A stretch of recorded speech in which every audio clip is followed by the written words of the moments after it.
జరుగుతున్న మరి నిరుద్యోగ వ్యవస్థ చాలామంది ఉన్నారు కాబట్టి అందుకని డిగ్రీలు, పీజీలు మరియు ఇతర ఎడ్యుకేషన్ చాలా అత్యధికంగా ఎడ్యుకేషన్ చదువుకున్నప్పటికీ మరి ఎలాంటి పనులు లేకుండా మరి వాళ్ళకు బ్రతకడానికి ఇబ్బంది పడతా ఉన్నారు చాలా గ్రామాలలో. కాబట్టి ఈరోజు మనం పీజీ మరి పోస్ట్ గ్రాడ్యుయేట్ ఉన్న మన స్నేహితుడి దగ్గర ఉన్నాం. సో ఇక్కడ మరియు ఏంది పరిస్థితి, ఎట్లా ఏందనేది దాని గురించి వచ్చాము.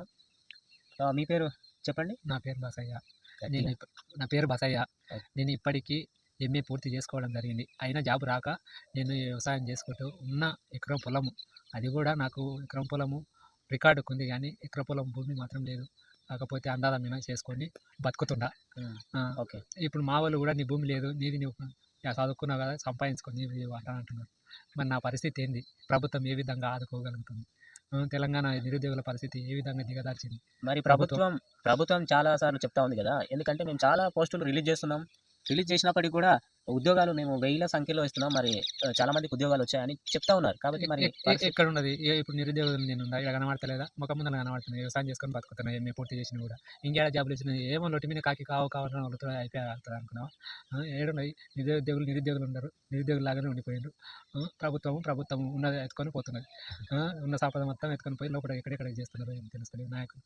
ఇటువంటి పరిస్థితి తెలంగాణ రాష్ట్రంలో నిరుద్యోగుల వ్యవస్థ పోగా దిగజారింది కానీ నిరుద్యోగులకు ఏ ఉపాధి కల్పించిన తీరు ప్రభుత్వానికి లేదు.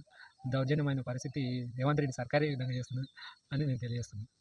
మనం ఈ మధ్యలో మరియు అలాగే బి స్కూల్ అసిస్టెంట్ జాబ్స్ మరియు అలాగే బీఈడీ, డిఈడీ చేసిన వాళ్ళకు, అలాగే పోస్ట్ గ్రాడ్యుయేట్ వాళ్ళకు కూడా మేము ఉద్యోగాలు కల్పించాము.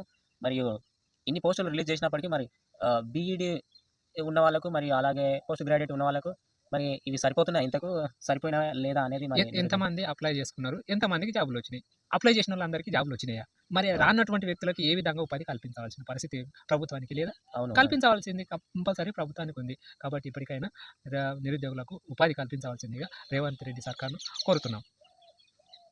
అదే మరియు అలాగే మీరు ఏమైనా ఇంతకుముందు ఆ జిల్లా స్టేట్ బ్యాంక్ ఆఫ్ ఇండియా ఫ్రీగా ఉచితంగా కొన్ని కోర్సులు నేర్పించింది కదా టెక్నికల్గా. సో అలాంటిది ట్రైనింగ్స్ ఏమైనా నేర్చుకున్నారా? మరి ఉపాధి అనేది బ్యాంకు నుంచి ద్వారా కూడా పోస్ట్ గ్రాడ్యుయేట్ మరియు అలాగే కొన్ని హ్యాండ్ మేకింగ్, కొన్ని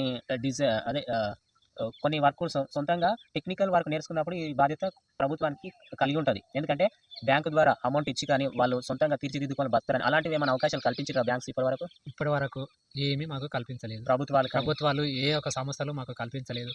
ఆ కల్పించని కారణం చేత మేము మా తండ్రులు చేసుకున్నారు, మా తాతలు చేసినారు, మేము కూడా చేసుకుంటున్నాం. ఇదే దాని మీద ఇంత ఎంఏ పూర్తి చేసినా కూడా ప్రభుత్వం కూడా ఇప్పుడు కూడా మా పైన కన్ను తెచ్చి నిరుద్యోగుల మీద మాకు ఉపాధి కల్పించవలసిందిగా మరొకసారి కోరుతున్నాం. ఓకే. నెక్స్ట్ వీడియోతో మళ్ళీ కలుద్దాం. Thank you. మా వీడియో నచ్చితే మీరు లైక్ కొట్టండి, షేర్ చేయండి. తప్పకుండా మేము పెట్టే సమాచారం మీ తోటికి రావాలంటే మీరు కింద ఉన్న సబ్స్క్రైబ్ బటన్ నొక్కి మా ఛానల్ సబ్స్క్రైబ్ చేయండి, లైక్ చేయండి.